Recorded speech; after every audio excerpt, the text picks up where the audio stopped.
Jadi nggak pernah bisa ngerasain tenang. Pernah istri gue sampai pingsan, begitu pingsan gue nggak bisa tidur karena gue takut setiap kali hidup tuh kayak nggak tenang banget bro.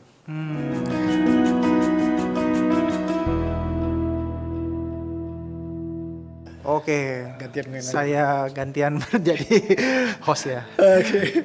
Kalau pertama sih yang gue penasaran banget itu pertama gue mau nanya, lu tuh kenapa sih bisa kepikiran mau jadi seperti ini gitu loh? Maksudnya punya DOE terus punya modul seperti ini. Kayaknya di sini gue belum lihat yang seperti lu yang benar-benar plek-plekan dengan konsep kayak gini gitu. Maksudnya apa yang jadi inspirasi dan motivasi lu bisa jadi bikin kayak gini? Inspirasi motivasi. Kalau inspirasinya mungkin motivasinya lebih karena pengen bantuin orang lah ya. Karena aku tahu titik di saat aku punya anxious gitu nggak enak banget. Terus dulu aku sampai kayak yang ketakutan tuh sampai kan bolak-balik ke luar negeri karena aku takut setiap kali ada demo di sini tuh aku selalu kabur. Jadi benar-benar kayak takutnya tuh constant fear yang aku nggak bisa jelasin. I cannot describe ke orang lain karena aku just bilang gue takut banget. Tapi gue susah buat jelasinnya kenapa gue takut kayak gini dan seberapa gue takutnya. Sedangkan itu benar-benar kayak fearful banget. Terus gue di luar negeri pun gue panik terus. Jadi gue selalu ngecekin di Jakarta nih lagi ada apa. Oh nih KPU lagi diserbu. Terus ada yang dibakar apa segala macam tuh di sono tuh kayak takut. Walaupun di Jakarta ya gue udah tinggalin gitu. Tapi tetap nanti gimana keluarga gue, gimana saudara gue gitu kan masih pada di Jakarta gitu kan gue. Jadi nggak pernah bisa ngerasain tenang.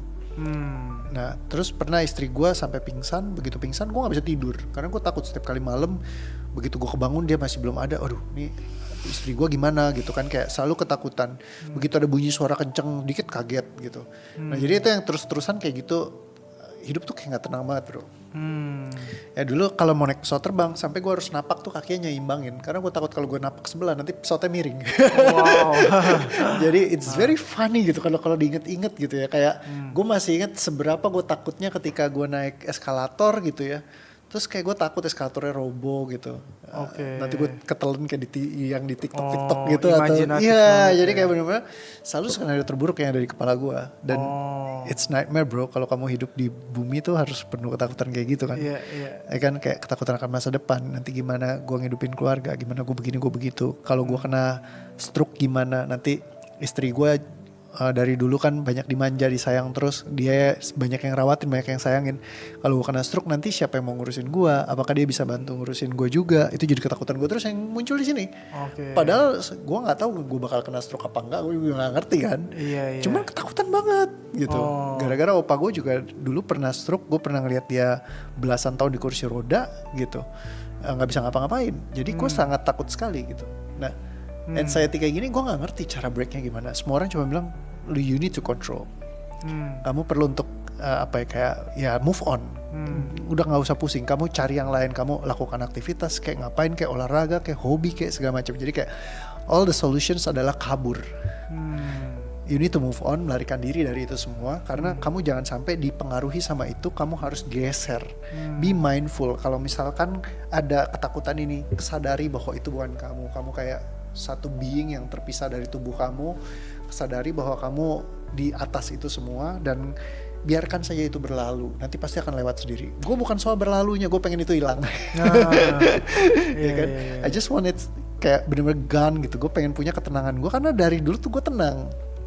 Kenapa gue tiba-tiba suddenly punya semua ketakutan ini dan gue nggak seneng banget gitu loh. Jadi gue pengen bener-bener punya ketenangan yang sama yang kayak dulu gue punya.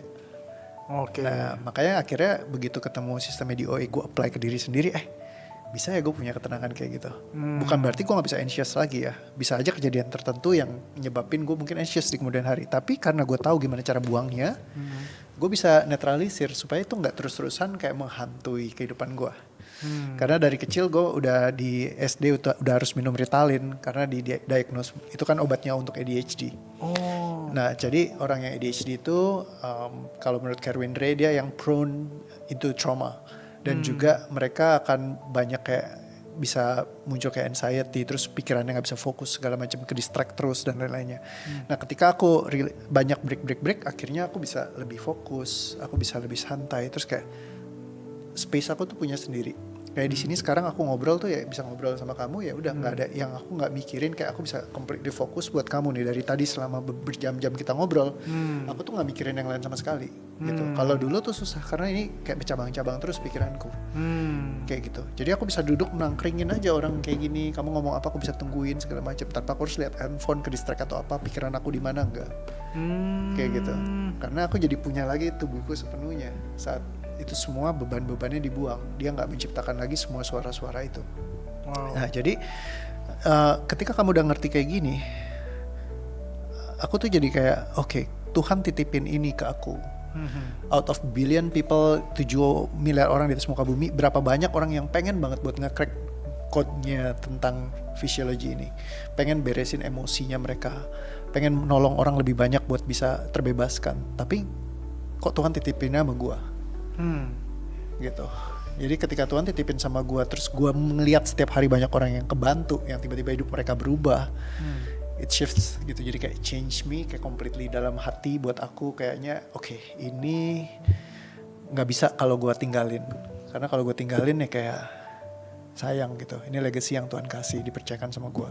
Kalau dulu gue bahasa istilah gue kayak mikul salib, kayak Tuhan kasih ini nih, lu pikul, lu beresin, lu sebarin ini, bikin ini gede supaya apa, lebih banyak orang terselamatkan.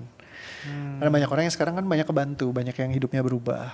Ya kan tiap hari aku denger cerita-cerita mereka lah yang mereka apply terus kayak oke, my life change gitu. Dan itu semua yang bisa terukur, kamu bisa break. Kayak tadi kamu 21 titik trauma tuh kamu bisa cekin semua yang bisa diberesin. Dan dulu itu gak pernah ada sistem yang bisa menyelesaikan trauma sampai akarnya yang terukur. I never see like this before, yang bisa dilakukan dalam waktu 2 jaman, kamu bisa 21 titik trauma yang kamu explore, bisa kamu pecahin dan bisa terukur semua yang kamu buang apa. Dulunya gak pernah ada. Sampai aku yang bikin pertama kali, ada orang gila yang cukup gila buat ngeberesin 21 titik trauma dalam satu ketemuan, gak ada. Gitu. Makanya. Jadi ya menurut aku ya ini ya God's given lah, kalau nggak bakalan bisa kayak gini. Walaupun banyak orang yang berteori semua tapi nggak ada yang bisa praktekin. Jadi semuanya ya cuma teori-teori doang. Teori bertebaran di luar sana, di internet banyak sekali, tapi nggak ada yang bisa praktekin. Nah yang pertama kali praktekin adalah aku.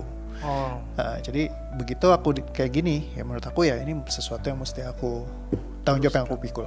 Awalnya kayak gitu, tapi sekarang aku nggak ngerasa ini kayak tanggung jawab sih, lebih kayak main lah ya.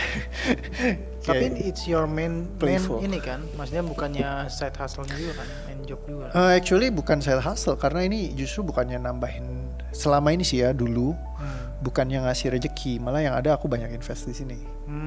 Karena aku kayak banyak bikin event, banyak aku invest banyak buat supaya ini bisa jadi lebih gede. Kayak aku bayar coach, aku beli course, aku mungkin kerja sama ini, kerja sama itu. Jadi kayak aku banyak invest lah. Kayak misalnya buat bikin YouTube kayak gini, ini juga kan lumayan, ya kan production yang cukup besar gitu. Setiap bulan ya kita mesti spare dana yang cukup lumayan buat setiap episode yang keluar tuh juga lumayan besar. Kayak gitu kan, ada transport, ada makan, ada apa, ada banyak lah interaksinya. Terus kayak buat keluar kota, buat apa nyebarin segala macam kayak gitu. Jadi dulu itu banyak kan aku invest. Jadi banyak akhirnya ketika sekarang DOA udah mulai settle, aku bisa kasih rate yang lebih baik gitu. Nah dia bisa mulai ngebiayain dirinya sendiri. Nah cuman aku masih punya banyak goals yang belum, ibaratnya KPI-nya DOA yang aku pengen banget buat capai. Jadi masih banyak lagi nih yang harus ke sana. Jadi masih istilahnya ya lebih bikin project senang-senang sebenarnya. Ya main income aku justru bukan dari sini, tapi dari bisnisku yang sebelumnya.